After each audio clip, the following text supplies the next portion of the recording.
Global science IQ में आप सभी लोगों का मैं हार्दिक स्वागत करती हूँ। तो जैसा कि आप सभी लोगों ने थंबनेल में देख ही लिया होगा, मैं ईशा यादव आज आपके लिए सरफेस केमिस्ट्री का एक मोस्ट इम्पोर्टेंट टॉपिक लेकर के आई हूँ, जिसका नाम है एंजाइम। ये टॉपिक आपके एग्जाम के लिए मोस्ट इम्पोर्टेंट एंड कीमती टॉपिक है और ये सरफेस केमिस्ट्री का पार्ट नंबर 7 है, जो कि बहुत ही इम्पोर्टेंट है। देखो, ये जो एंजाइम टॉपिक है, इससे आपके एग्जाम में हर साल एक ना एक क्वेश्चन अवश्य ही पूछा जाता है। आप किसी की भी तैयारी करते हो 2021 में, चाहे बीएससी नर्सिंग हो, CP NET, BHU, GSBM, paramedical exam, किसी भी एग्जाम की आप तैयारी करते हो, इस एंजाइम टॉपिक से बहुत ही अच्छे खासे एग्जाम में क्वेश्चंस बनते हैं। ठीक है, तो आप सभी लोग आज की क्लास को बिल्कुल भी स्किप मत करना, अंत तक देखना और मेरे साथ प्रत्येक पॉइंट को कॉपी में नोट डाउन करते हुए चलना। ठीक है, जिससे कि आपकी तैयारी और भी बेहतरीन हो जाए। जितनी बार आप जितनी चीज को लिखोगे, आपकी तैयारी उतनी भी अच्छी रहेगी, क्योंकि यदि लिखोगे तो आप उस चीज को रिवाइज भी कर सकते हो। ठीक है, और यदि आप ऐसे ही फालतू में वीडियो को देखते रहोगे तो ये ज्यादा समय तक आपकी नॉलेज नहीं टिकेगी। ठीक है, तो ज्यादा से ज्यादा कोशिश किया करो प्रत्येक चीज को लिखने की। लिखोगे तो रिवाइज करोगे तो आपकी तैयारी और भी बेहतरीन हो जाएगी और आपके डॉक्टर बनने का जो सपना है वो बहुत ही जल्द साकार हो जाएगा। ठीक है, तो मेरे साथ प्रत्येक चीज को कॉपी में नोट डाउन करते रहे। देखो, एग्जाम भी शायद अब ज्यादा देर नहीं लगेगा आपका एग्जाम होने में। शायद इसके फॉर्म अगस्त लास्ट या फिर सितंबर शुरुआत में भी आ सकते हैं। ठीक है, इसके फॉर्म बहुत ही जल्द आएंगे, तो अपनी तैयारी को जितना बेहतरीन कर सके जल्दी से जल्दी कर लें, यदि 2021 में सिलेक्शन पाना चाहते हो। ठीक है, और अब तो आपको पता है, हमने अब 3 वीडियो अपलोड करने का प्लान बनाया है, जिसे आज से हमने शुरू भी कर दिया है। ठीक है, 3 वीडियो अपलोड करने का प्लान बनाया, जिसे आज मॉर्निंग से हमने शुरू किया है। आपको अब एक क्लास जो होगी वो मॉर्निंग में 8 बजे की समथिंग मिला करेगी। एक क्लास आपको मॉर्निंग में 8 बजे की समथिंग मिला करेगी, जिसमें हम आपको टॉप 3 क्वेश्चंस देते हैं, प्रीवियस ईयर पूछे हुए क्वेश्चन, जो कि विभिन्न एग्जाम के होते हैं, कभी आरआरबी, एनटीपीसी, कभी एसएससी के, तो कभी सीबीएसई, एआईपीएमटी के, तो कभी नीट के क्वेश्चन। आपको विभिन्न प्रकार के क्वेश्चन इस मॉर्निंग वाली जो हम 8 बजे की समथिंग वीडियो अपलोड करेंगे, क्लास चलाएंगे, उसमें देखने को मिलेगी एक शॉर्ट वीडियो के रूप में। ठीक है, जबकि आपकी सेकंड क्लास दोपहर में 1 बजे के समथिंग, दोपहर में 1 बजे के समथिंग जो क्लास चलेगी, उसमें हम कराएंगे टॉपिक। ठीक है, ये चलती भी है डेली। ये इसमें हम टॉपिक कराते हैं जो कि paramedical exam mean CP net exam के लिए होती है। ठीक है, ये भी क्लास बहुत ही इंपॉर्टेंट क्लास है।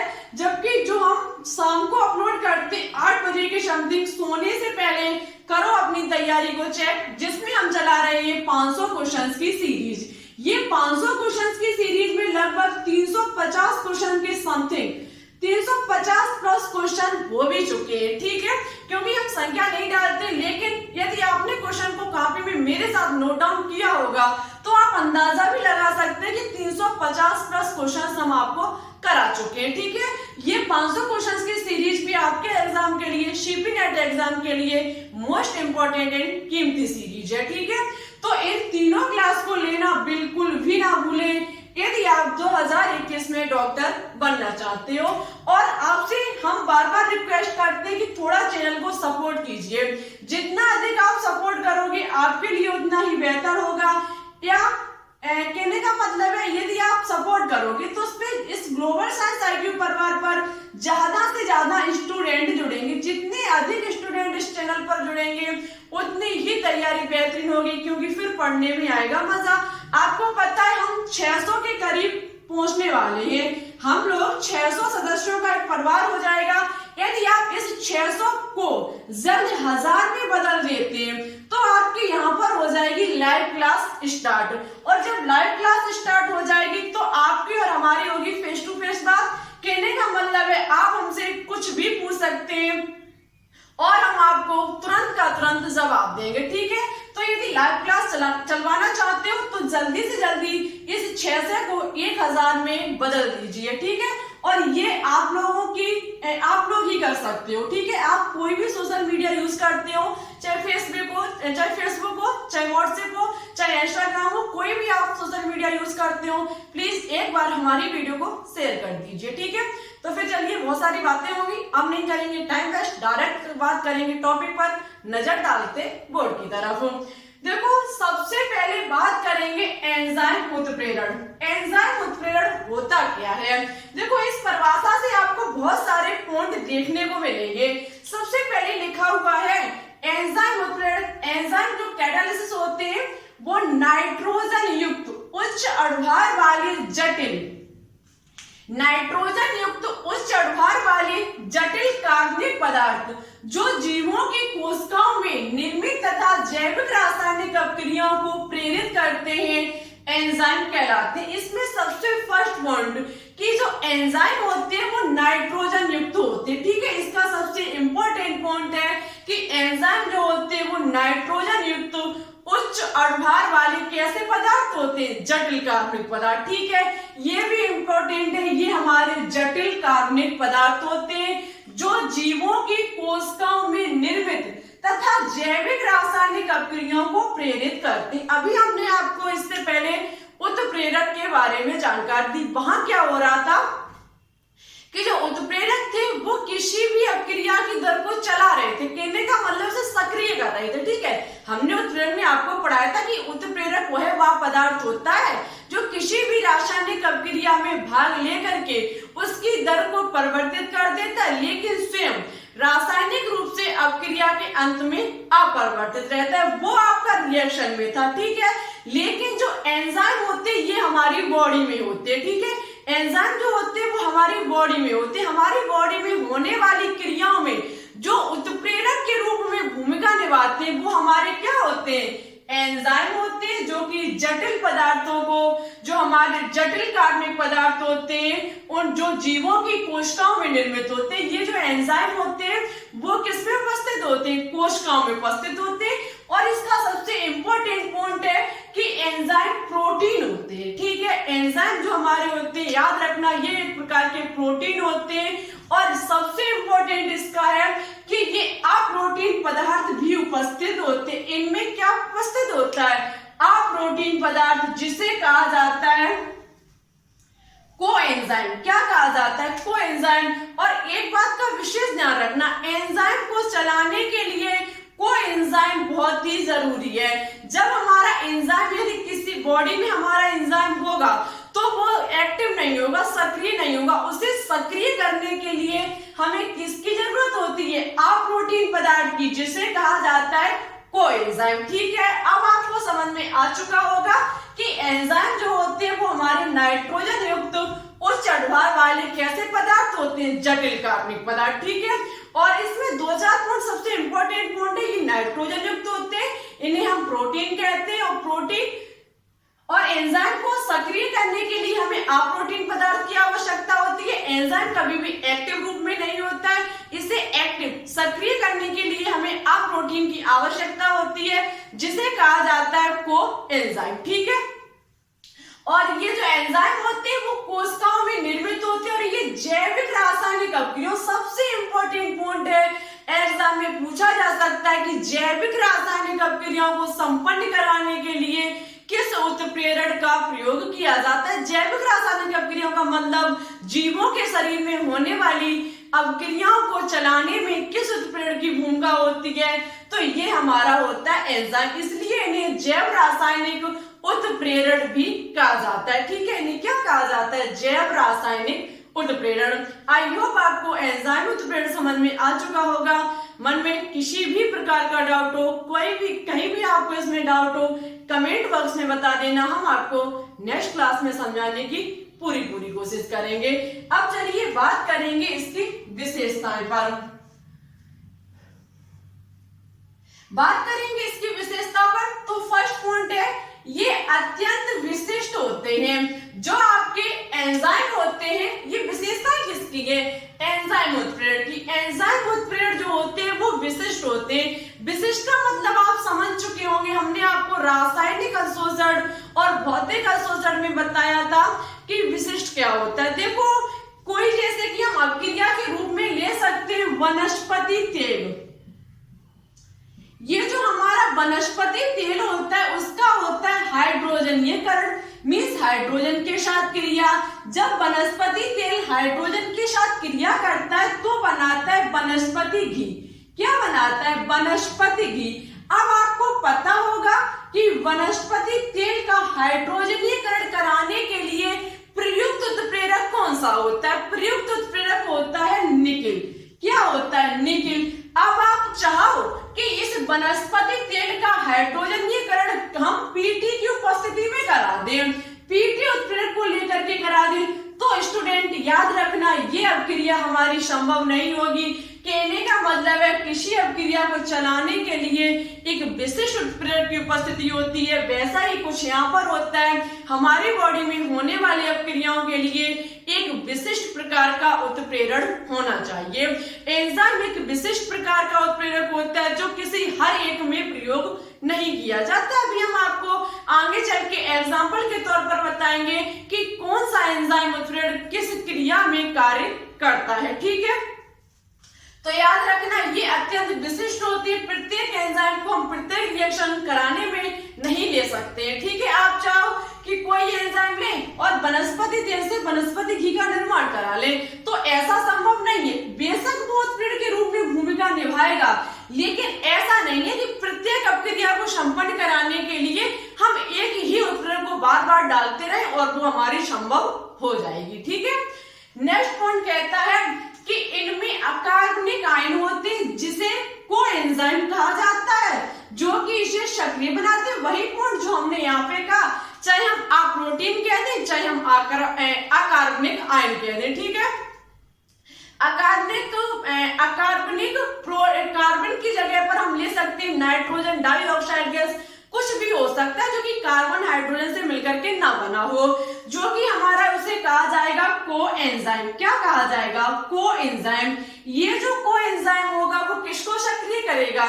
एंजाइम उत्प्रेरक को। एंजाइम उत्प्रेरक एक्टिव नहीं होता है, उसे एक्टिव करने के लिए हमें कोई ना कोई अकार्बनिक या फिर अप्रोटीन मिलानी पड़ेगी। ठीक है, इतनी बात को आप याद रखना।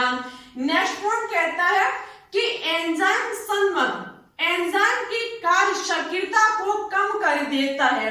देखो इस पॉइंट को हम समझ सकते हैं, जैसे कि हमें आ गया फीवर नहीं तो हम मान सकते हैं कि हमारी बॉडी में कोई बैक्टीरिया प्रवेश कर गया, या फिर कोई बैक्टीरिया, जैसे हमारी बॉडी में कोई बैक्टीरिया प्रवेश कर गया, हम उसे मारने के लिए, आपको पता है बैक्टीरिया की जो जीवन अवधि होती है वो 20 से 30 मिनट होगी। वो बार बार, कहने का मतलब है उसकी बार बार प्रोसेसिंग होती रहती है और नए बैक्टीरिया का निर्माण होता रहता है। बाई चांस हमारी बॉडी में कोई बैक्टीरिया प्रवेश कर गया, ठीक है, उसे मारने के लिए हम कोई ना कोई दवाई का यूज करेंगे। उसे दवाई का जब हम यूज करेंगे तो आपको पता है बैक्टीरिया से हमें हो सकती है प्रॉब्लम। उस बैक्टीरिया या फिर वायरस को खत्म करने के लिए हम क्या चाहेंगे? कुछ ऐसा कि या तो वो उसकी वृद्धि वहीं पर रुक जाए या फिर वह पूर्णतः समाप्त हो जाए, उसका वंश आगे ना बढ़े। यदि उसका वंश लगातार आगे बढ़ता रहेगा, हमारे लिए प्रॉब्लम बढ़ती रहेगी। तो हम कुछ ऐसा करेंगे कि उस बैक्टीरिया या फिर जो वायरस है हमारी बॉडी में, वह या तो वहीं पर नष्ट हो जाए या फिर उसकी वृद्धि कम हो जाए, उसकी वृद्धि बिल्कुल वहीं पर समाप्त हो जाए। उसके लिए हम किसका प्रयोग करेंगे? मेडिसिन का प्रयोग करेंगे, दवाइयों का प्रयोग करेंगे। तो अब जब हम दवाइयों का प्रयोग करेंगे, जो भी होगा एंजाइम संगमक, उसे कहा जाएगा एंजाइम संगमक, जो कि एंजाइम की कार्य सक्रियता को कम करेगा। कौन से एंजाइम की कार्य सक्रियता को?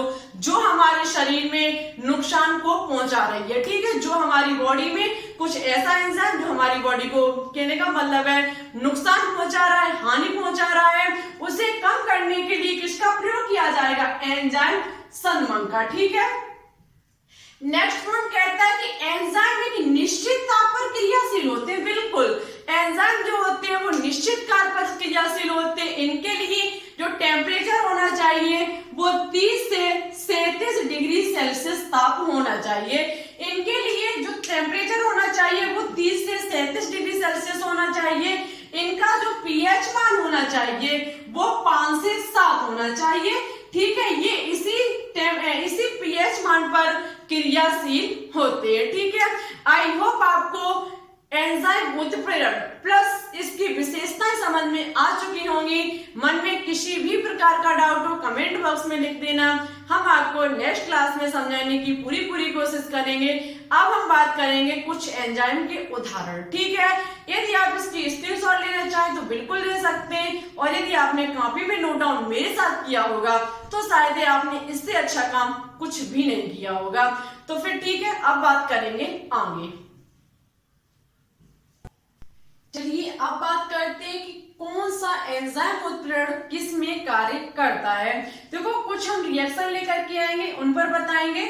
ये जो कुछ रिएक्शन लिखे होंगे इन पर हम बताएंगे कि कौन सा एंजाइम उत्प्रेरक किस पर कार्य करता है। ठीक है, सबसे पहले फर्स्ट है हमारा इच्छु शर्करा, जिसे कहा जाता है सुक्रोज का प्रतिलोपन। जो आपका सुक्रोज का प्रतिलोपन है उसमें कौन सा एंजाइम उत्प्रेरक प्रयुक्त होता है, इसके बारे में अब हम आपको बताएंगे। देखो, ये हमारा है सुक्रोज। ये हमारा जो सुक्रोज है इसका जब होता है जल अपघटन, सुक्रोज का जब होता है जल अपघटन तो बनता है ग्लूकोज एंड फ्रक्टोज। जब सुक्रोज का होता है जल अपघटन तो बनता है ग्लूकोज और फ्रक्टोज। इस सुक्रोज को ग्लूकोज और फ्रक्टोज में तोड़ने का जो उत्प्रेरक कार्य करता है वो हमारा इनवर्टेज एंजाइम होता है। इनवर्टेज एंजाइम की उपस्थिति में सुक्रोज से ग्लूकोज और फ्रक्टोज का निर्माण होता है। ठीक है, एग्जाम में पूछा जा सकता है कि इच्छु शर्करा का प्रतिलोपन किस एंजाइम उत्प्रेरक की उपस्थिति में होता है। तो याद रखना, ये जो प्रतिलोपन होता है वो इनवर्टेज एंजाइम की उपस्थिति में होता है। नेक्स्ट है आपका ग्लूकोज का एथिल अल्कोहल में परिवर्तन। जब ये ग्लूकोज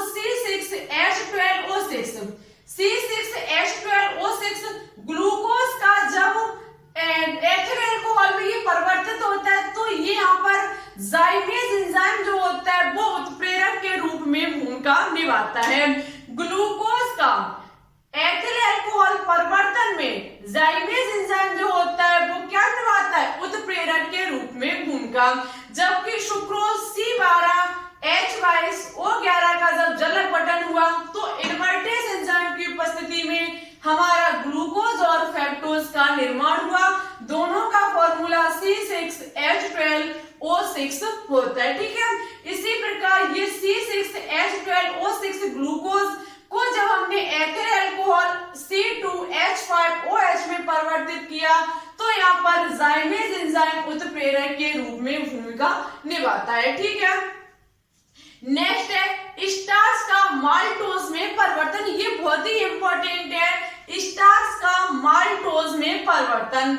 जब ये हमारा स्टार्च 2C6H10O5 एंटाइम, जब ये हमारा इसका ना ये है हमारा स्टार्च। ठीक है,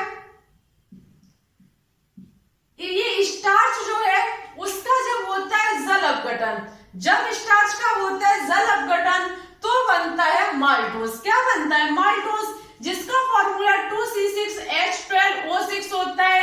इस क्रिया में उत्प्रेरक के रूप में भूमिका निभाता है डाइस्टेज एंजाइम। डाइस्टेज एंजाइम की उपस्थिति में स्टार्च का जल अपघटन कराने पर माल्टोज का निर्माण होता है। ठीक है, इसी प्रकार से जब हम माल्टोज ये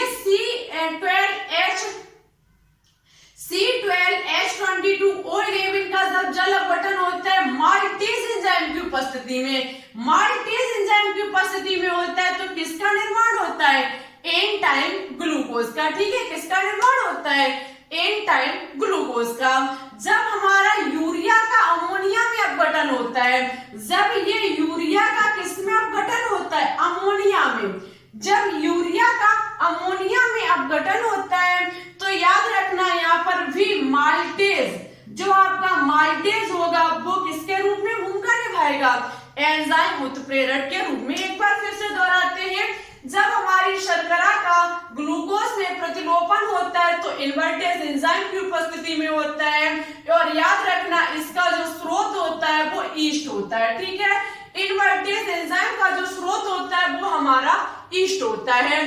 इसी प्रकार से जब ग्लूकोज का एथिल अल्कोहल में परिवर्तन होता है तो तो जाइमेज एंजाइम की उपस्थिति में होता है। जाइमेज एंजाइम की उपस्थिति में ये हमारा ग्लूकोज एथिल अल्कोहल में परिवर्तित हो जाता है।